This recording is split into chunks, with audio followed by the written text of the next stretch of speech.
Hi, Courtney. This is Susan. I was so sorry to hear about your mom. I'm really glad we had the chance to have the dinner with her. That was very nice. So, yeah, I send my sympathy. Now, Matt wants to do his little video for you, so here he goes. So the Menorah story. First of all, obviously, I'm very sad about losing Mary Margaret, and I can't stop thinking about the Menorah story. And by the way, Kathy Grant sent me an email that said the Menorah story. So here goes. So your mom, as you know, decorated MPAA absolutely beautifully for Christmas. Big tree, wooden carved, whatever's. It was gorgeous. So one day I go into your dad and I say something like, there are some Jews in Hollywood.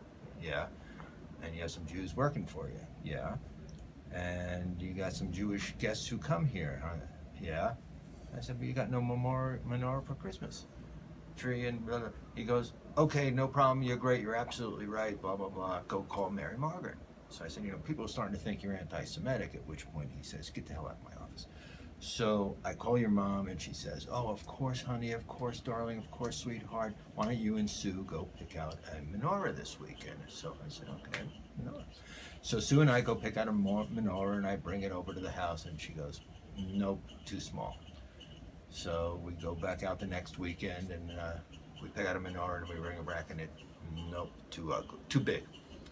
So we say, okay, we go back, we find another menorah, she bring it to her, she goes, nope, too ugly. I think I'm gonna have one made. And I'm like, that's great, have one made. So she calls me a couple of weeks later and says, I found the perfect artist to make it. He does beautiful woodworking. He's a little slow and he's a bit of an alcoholic, but it should turn out okay. And I'm like, great. Jewish people have waited 5,000 years. What's waiting a little longer for a menorah? So several months later, she calls me. She goes, I have the design back from the artist and it's absolutely beautiful.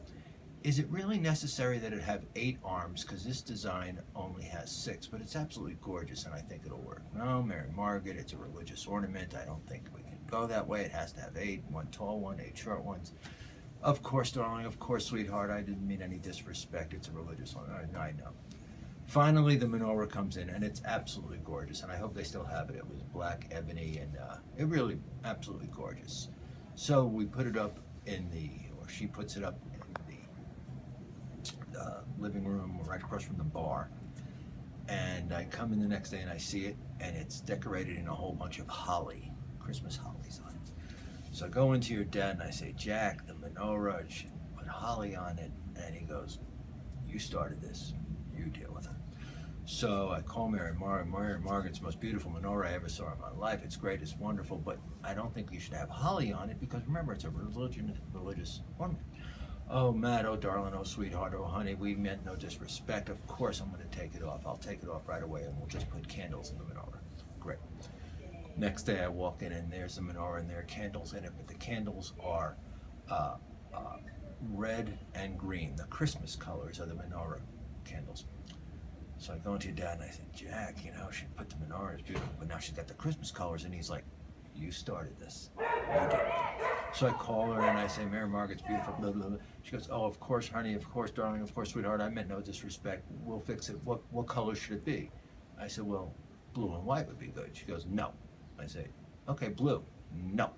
I said, how about just white, straight white? She goes, perfect, which gives you some insight into the strength of my negotiating ability. But so she gets these white candles and puts it in the menorah, and I walk by and it looks beautiful. And that night there's an event and I walk in and all 9 candles are blazing, the 8 candles and the shamus is blazing. It's a forest fire. And I go, Mary Margaret, it's not Hanukkah yet. You can't just light the candle. Oh, but it looks so pretty. Don't you think it looks pretty? It looks gorgeous, Mary Margaret, but it's a religious thing and you can't just oh, I'm sorry, I meant no disrespect. We'll take it off.